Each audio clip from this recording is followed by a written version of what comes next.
नया IBN 7 हौसला है।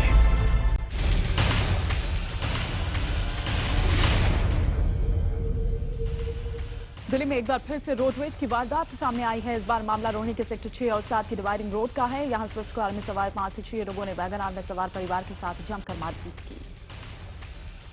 बताया जा रहा है कि कार में बैठी महिलाओं से बदसलूकी भी की गई और कार में तोड़फोड़ की गई। जानकारी के मुताबिक रोहिणी में रहने वाले प्रेमदास अपनी वैगन आर कार में जा रहे थे कि तभी जाम के दौरान उनकी स्विफ्ट में सवार लड़कों से बहस हो गई। इसके बाद लड़कों ने प्रेमदास के लड़के और घर के महिलाओं के साथ मारपीट की। प्रेमदास का आरोप है कि उनके परिवार पर हमला करने वाले लड़के नशे में थे। मारपीट करने के बाद लड़के अपनी कार से फरार हो गए। हालांकि ये मारपीट मौके पर पहुंचे कुछ मीडिया के कैमरों में कैद हो गई। रिकॉर्डिंग के आधार पर पुलिस ने एक लड़के को हिरासत में लेकर पूछताछ शुरू कर दी है। नागालैंड में उग्रवादियों के हमले में 8 जवान मारे गए हैं। यह हमला तब हुआ जब रविवार दोपहर करीब 2:30 बजे असम राइफल्स और सेना के जवान मोन जिले के चांगलांगसू इलाके में पानी का टैंकर भरने जा रहे थे। घात लगाकर बैठे उग्रवादियों ने जवानों के काफिले को निशाना बनाकर पहले आईईडी धमाका किया और फिर ताबड़तोड़ फायरिंग शुरू कर दी। हमले में असम राइफल्स के साथ और सेना का एक जवान शहीद हुआ है। फायरिंग के दौरान आधा दर्जन के करीब जवान जख्मी भी हुए हैं। वहीं असम राइफल्स ने जवाबी फायरिंग में एक आतंकी को मार गिराया है, जबकि घायल कई हुए हैं। घटनास्थल के आसपास सुरक्षा बलों ने उग्रवादियों को पकड़ने के लिए अभियान भी शुरू कर दिया है। असम राइफल्स के अधिकारियों को हमले के पीछे national socialist council of Nagaland Khaplang यानी कि NSCN-K का हाथ होने का शक है। मोगा बस कांड पर आज पंजाब हरियाणा हाईकोर्ट में सुनवाई होगी। दरअसल कुछ लोगों ने अखबारों में छपी मामले से जुड़ी खबरें हाईकोर्ट की चीफ जस्टिस को ईमेल की थी, जिसके बाद कोर्ट ने इस मामले में सुनवाई करने का फैसला किया था।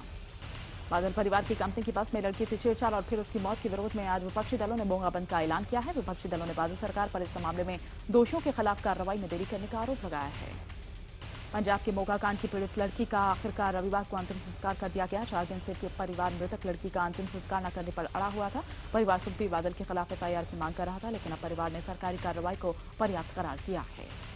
मोगा बस कांड के ठीक पहले की CCTV तस्वीरें सामने आई हैं, जो कि ये बताती हैं कि पंजाब की सड़कों पर सुखबीर बादल की कंपनी ऑर्बिट की बसें किस तरह से बेलगाम दौड़ती थी। स्टेट हाईवे नंबर 16 पर CCTV कैमरा में कैद तस्वीरें उसी बस की हैं जो कि 29 अप्रैल को हुए मोगा बस कांड की वजह से सुर्खियों में आई। तस्वीरों में साफ दिख रहा है कि तेज रफ्तार से दौड़ रही ये बस कैसे खतरनाक तरीके से गलत लेन में घुस आती है। पंजाब के ही खन्ना जिले से निजी बस में लड़की के साथ छेड़छाड़ का मामला सामने आया है। लड़की के कंडक्टर से शिकायत करने के बाद भी बस नहीं रोकी गई, तो लड़की ने पुलिस कंट्रोल रूम में कॉल कर पुलिस में शिकायत दर्ज की। इस मामले में पुलिस ने 3 लोगों के खिलाफ मामला दर्ज कर लिया है। साथ ही बस के ड्राइवर और कंडक्टर को गिरफ्तार कर लिया गया है। वहीं छेड़खानी के आरोपी लड़की की तलाश की जा रही है। पंजाब में बदमाशों की गुंडागर्दी इस कदर बढ़ चुकी है कि पुलिस वालों का खौफ भी अब उनमें नहीं रहा। जालंधर में GRP के एक हेड कांस्टेबल गुरमीत सिंह गिल को गुंडों ने सरेआम पीट दिया। इतना ही नहीं, गुंडों ने उसकी रिवॉल्वर तक छीन ली। बाबा साहेब अम्बेडकर की 125वीं जयंती बड़े पैमाने पर मनाने के बाद अब केंद्र सरकार ने इस साल से बुद्ध पूर्णिमा को भी बड़े स्तर पर मनाने का फैसला किया है। आज बुद्ध पूर्णिमा के मौके पर आयोजित मुख्य कार्यक्रम में प्रधानमंत्री नरेंद्र मोदी खुद मुख्य अतिथि के तौर पर मौजूद रहेंगे। अंतर्राष्ट्रीय बुद्धिस्ट कॉन्फेडरेशन के साथ मिलकर किए जा रहे इस कार्यक्रम में देश विदेश से बड़ी संख्या में बौद्ध धर्म को मानने वाले लोग हिस्सा लेंगे। ये कार्यक्रम सुबह 11 बजे दिल्ली के तालकटोरा स्टेडियम में आयोजित किया जा रहा है। कार्यक्रम की शुरुआत भगवान बुद्ध की जन्मस्थली नेपाल में आए भीषण भूकंप में मारे गए लोगों को श्रद्धांजलि देने के साथ होगी। आपको बता दें कि सरकार ने हर साल बुद्ध पूर्णिमा को बड़े पैमाने पर मनाने के लिए एक कमेटी बनाई थी, जिसकी जिम्मेदारी केंद्रीय गृह राज्य मंत्री किरण रिजिजू को दी गई थी।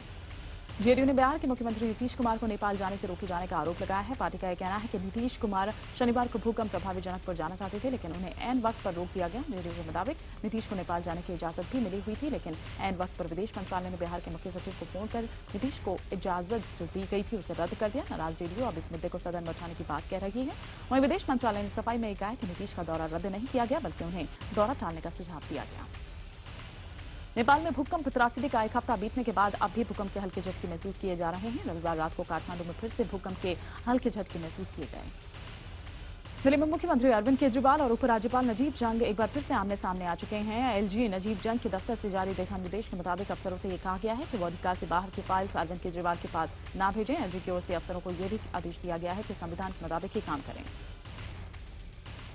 दिल्ली NCR में विवादित जमीनों पर घर खरीदकर फंसे लोग आज सुबह 10 बजे जंतर मंतर पर प्रदर्शन करेंगे। माना यह जा रहा है कि कांग्रेस उपाध्यक्ष राहुल गांधी भी इस प्रदर्शन में शामिल हो सकते हैं। कश्मीरी पंडितों ने अलगाववादियों के खिलाफ दिल्ली के जंतर मंतर पर जोरदार प्रदर्शन किया। जंतर मंतर पर किए गए इस प्रदर्शन में दिल्ली सहित कई राज्यों में रह रहे कश्मीरी पंडितों ने हिस्सा लिया। प्रदर्शन में इसके जरिए कश्मीरी पंडित केंद्र सरकार को संदेश देना चाहते हैं कि पुनर्वास को लेकर जो भी फैसला बिना उनकी राय मशवरे के ना हो। आपको बता दें कि घाटी में पंडितों के पुनर्वास को लेकर केंद्र सरकार की टाउनशिप बनाने के प्रस्ताव पर अलगाववादियों ने घाटी में जमकर विरोध प्रदर्शन किया था, जिसके बाद कश्मीरी पंडितों को अलगाववादियों के रवैये पर काफी इतराज था। पटना में भारतीय मानक ब्यूरो के दफ्तर की बदहाली देख केंद्रीय खाद्य उपभोक्ता मंत्री रामविलास पासवान ने लापरवाह अफसरों को जमकर फटकार लगाई। पासवान भारतीय मानक ब्यूरो के पटना दफ्तर की औचक जांच के लिए पहुंचे हुए थे। यहां पहुंचने पर उन्हें यह पता चला कि मानकों की जांच करने वाली कई मशीनें महीनों से खराब हैं। यही नहीं, मानकों की जांच करने वाले 2 टेक्नीशियंस के पद भी खाली हैं। इसके बाद पासवान ने विभाग के प्रधान सचिव को फोन कर दफ्तर में मौजूद डिप्टी डायरेक्टर को खूब खरी खोटी सुनाई। आज सुबह 11 बजे नेटवर्क 18 के नए चैनल ईटीवी न्यूज उड़िया का शुभारंभ किया जाएगा। भुवनेश्वर के स्वास्थ्य प्रीमियम होटल के चाणक्य हॉल से मुख्य अतिथि मुख्यमंत्री नवीन पटनायक चैनल का उद्घाटन करेंगे। कार्यक्रम में केंद्रीय पेट्रोलियम मंत्री धर्मेंद्र प्रधान और ETV news network head Jagdish Chandra भी मौजूद रहेंगे। संयुक्त राष्ट्र संघ ने भारत को यह भरोसा दिया है कि वो 26 से 11 मुंबई हमले के मास्टरमाइंड जकीर और रहमान लकवी का मुद्दा अगली बैठक में उठाएगा। आपको बता दें कि लकवी की रिहाई के खिलाफ भारत ने संयुक्त राष्ट्र से हस्तक्षेप की मांग की थी। भारत ने यूएन से ये कहा था कि ऐसा अंतर्राष्ट्रीय मानदंडों का उल्लंघन करके किया गया है और इसे इस मामले को पाकिस्तान ने उसके साथ उठाना चाहिए। संयुक्त राष्ट्र में भारत के स्थायी प्रतिनिधि अशोक मुखर्जी ने यूएन को पत्र लिखकर ये बात बताई थी। भूमि अधिग्रहण संशोधन अध्यादेश और बिल के खिलाफ आज झारखंड में बंद का ऐलान किया गया है। इससे पहले बंद का समर्थन कर रहे झारखंड के करीब 3 दर्जन से ज्यादा राजनीतिक दलों के नेताओं ने जुलूस निकालकर अपना समर्थन जताया।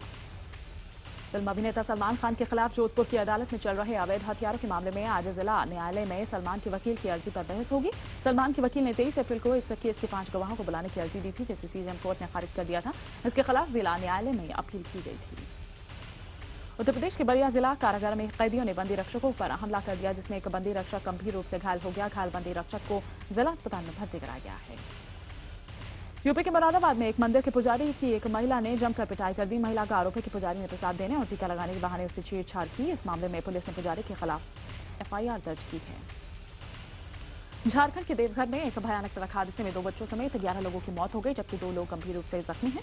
बताया जा रहा है कि शादी समारोह से लौट रही एक बोलेरो की एक ट्रक से टक्कर हो गई। हादसा इतना जबरदस्त था कि बोलेरो में सवार कई लोगों की तो पहचान भी मुश्किल हो रही थी। हादसा होते ही स्थानीय लोगों ने गुस्से में सड़क जाम कर दी। किसी तरह से प्रशासन ने लोगों को समझा बुझाकर मुआवजा दिए जाने का आश्वासन देकर जाम को खुलवाया। नाबालिग के साथ यौन शोषण के आरोप में फंसे आसाराम पर आज राजस्थान हाईकोर्ट में एक याचिका पर सुनवाई होनी है। हालांकि आज की सुनवाई के दौरान आसाराम को कोर्ट में नहीं लाया जाएगा। शारीरिक रूप से कमजोर होते हुए भी इलाहाबाद के उद्देश्य नाम के एक बच्चे ने सिंथेसाइजर बजाकर सभी का दिल जीत लिया। उद्देश्य के शानदार प्रदर्शन को देखते हुए उसे बच्चों के सर्वश्रेष्ठ पुरस्कार बालश्री से सम्मानित किया गया। उद्देश्य को सम्मानित करने के लिए शहर में उड़ान नाम से एक खास कार्यक्रम आयोजित किया गया, जिसमें संगीत जगत की नामचीन हस्तियां मौजूद थी। बड़ा होकर उद्देश्य फिल्में बनाना चाहता है। बिहार के गया में डॉक्टर दंपति के अपहरण पर सियासत गरमाने लगी है। बीजेपी ने नीतीश सरकार पर अपराधियों के सामने घुटने टेकने का आरोप लगाते हुए डॉक्टर दंपति को 24 घंटे में रिहा कराने की मांग की है। वहीं इस वारदात से राज्य के डॉक्टर बेहद गुस्से में है। डॉक्टर्स ने आंदोलन करने की चेतावनी दी है। आपको बता दें कि शनिवार को डॉक्टर पंकज गुप्ता और उनकी पत्नी झारखंड के गिरिडीह में शादी से लौट रहे थे। तभी से दोनों का कोई अता पता नहीं है। मुंबई आईआईटी में केमिकल इंजीनियरिंग की पढ़ाई कर रहे छात्र नीतीश शर्मा का शव हॉस्टल की छत से बरामद किया गया। पुलिस ने शुरुआती जांच में जहर खाकर आत्महत्या की आशंका जताई है। शव के पास ही पुलिस को एक सुसाइड नोट भी मिला है, जो कि हिंदी और अंग्रेजी दोनों में लिखा गया है। पुलिस के मुताबिक सुसाइड नोट की भाषा से छात्र के तनाव में होने का पता चलता है। ये भी बताया जा रहा है कि आईआईटी में कोर्स के चुनाव को लेकर भी वो काफी परेशान था। नाइजीरिया में बोको हराम के कब्जे से छुड़ाई गई औरतों ने बताया कि चरमपंथियों ने कई बंधकों के पत्थर मार मारकर हत्या कर दी। इन महिलाओं के मुताबिक सेना जब बोको हराम के चंगुल से छुड़ाने के लिए महिलाओं के करीब पहुंचने की कोशिश कर रही थी कि तभी चरमपंथियों ने पुरुषों और किशोर लड़कों की हत्याएं कर दी। अपनी रिहाई के एक दिन बाद इन बंधक महिलाओं ने मीडिया को बताया कि लगभग 300 बंधक औरतों और लड़कियों को सांबिसा के जंगलों से बचाकर एक सरकारी कैंप ले जाया गया। इन औरतों ने बताया कि चरमपंथियों ने कई महिलाओं को जबरन शादी के लिए मजबूर किया। इराक की राजधानी बगदाद में एक के बाद एक 2 आत्मघाती कार बम धमाकों में 17 लोगों के मारे जाने की खबर है। ये धमाके तब हुए जब बगदाद के तमाम रेस्टोरेंट और कॉफी शॉप लोगों से भरे हुए थे। स्थानीय लोगों को अपने घर का मलबा साफ करते हुए देखा जा सकता था।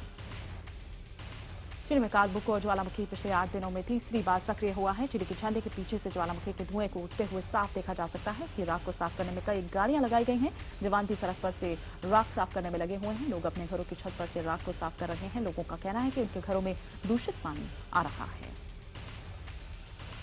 कल आईपीएल में खेले गए पहले मैच में मुंबई इंडियंस ने किंग्स 11 पंजाब को 23 रनों से हराकर जीत की हैट्रिक पूरी की। वहीं किंग्स 11 की लगातार चौथी हार है।